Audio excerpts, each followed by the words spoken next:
wabarakatuh. Marhaban ya Ramadan. Kembali lagi di DM Podcast dalam episode Ramadan Mania. Dalam episode ini saya akan membahas problematika yang sering terjadi di bulan Ramadan, khususnya bagi wanita. Sering sekali wanita digalaukan oleh problematikanya di dalam bulan Ramadan, seperti bagaimana ketika haid, bagaimana ketika menyusui, bagaimana ketika hamil. Tentunya problematika itu memiliki jawaban, memiliki solusi. Islam itu indah, Islam itu mudah, segala problematikanya selalu ada solusinya. Termasuk yang akan saya bahas yaitu tentang bagaimana ibu hamil dan ibu menyusui di bulan Ramadan. Yang menjadi persoalan adalah gimana sih kalau ibu hamil dan ibu menyusui tidak kuat puasa dan harus berbuka di bulan Ramadan? Tentu jawabannya ada dalam kitab. Saya ambil kitab Takrib karangan Abu Syuja' Ahmad bin Husain bin Ahmad al-Asbihani radhiyallahu ta'ala anhu. Kutipannya berbunyi, wal hamil wal murdi' in khafata ala anfusihima afdarta wa alaihima al-qadha wa in khafata ala auladihima afdarta wa alaihima al-qadha wal kafaratu anhu kulla yaumin muddun.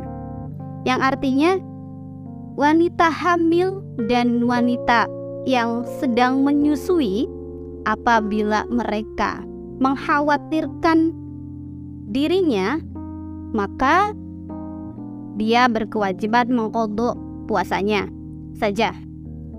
Apabila dia mengkhawatirkan dirinya dan anaknya, maka dia wajib mengqadha dan membayar kifarat atau membayar mud.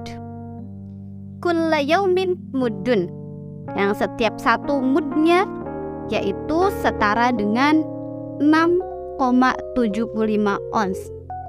Ya. Jadi problematikanya di sini itu ada dua ya.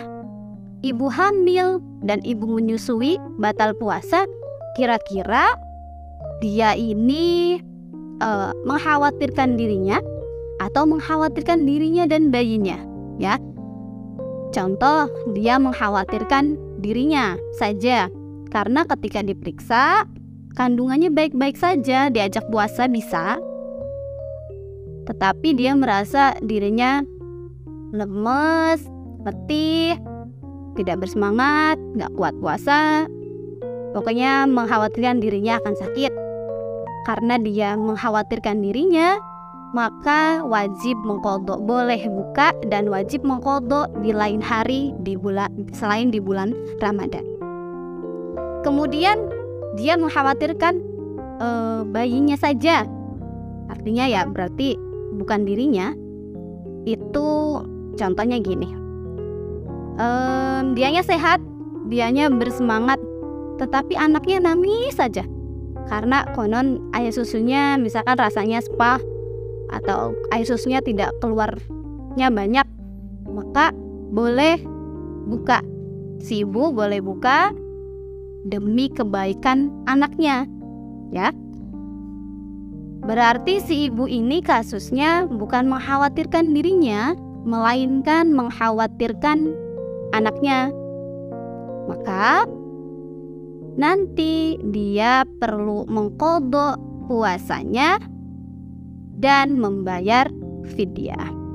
Kapan membayar fidyah itu? Di sini diterangkan bahwa wala yajuzu ta'jilul mudi qabla ramadhana wa yajuzu ba'da fajri kulla yaumin. Jadi membayar fidyah itu tidak diperbolehkan cepat-cepat. Misal si ibu ini batal karena mengkhawatirkan anaknya atau mengkhawatirkan dirinya dan anaknya, udahlah saya bayar fidyahnya sekarang aja, nggak usah nunggu selesai Ramadan. Nah itu tidak, walaya juzu ya, laya juz, tidak diperbolehkan.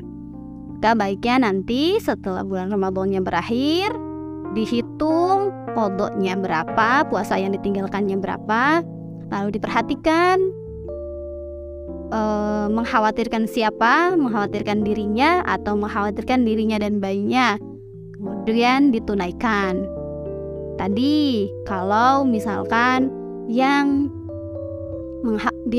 yang dikhawatirkan adalah si ibunya sendiri, dirinya sendiri, maka tidak wajib membayar fidyah.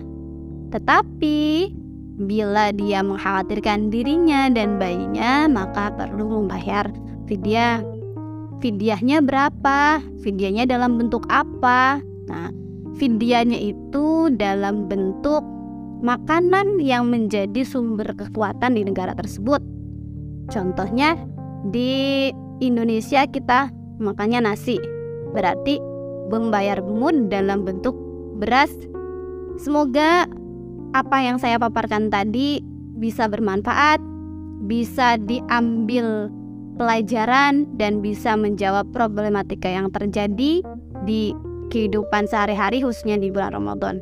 Wal-afu minkum, wallahul muwaffiq ila aqwamit thoriq. Assalamualaikum warahmatullahi wabarakatuh.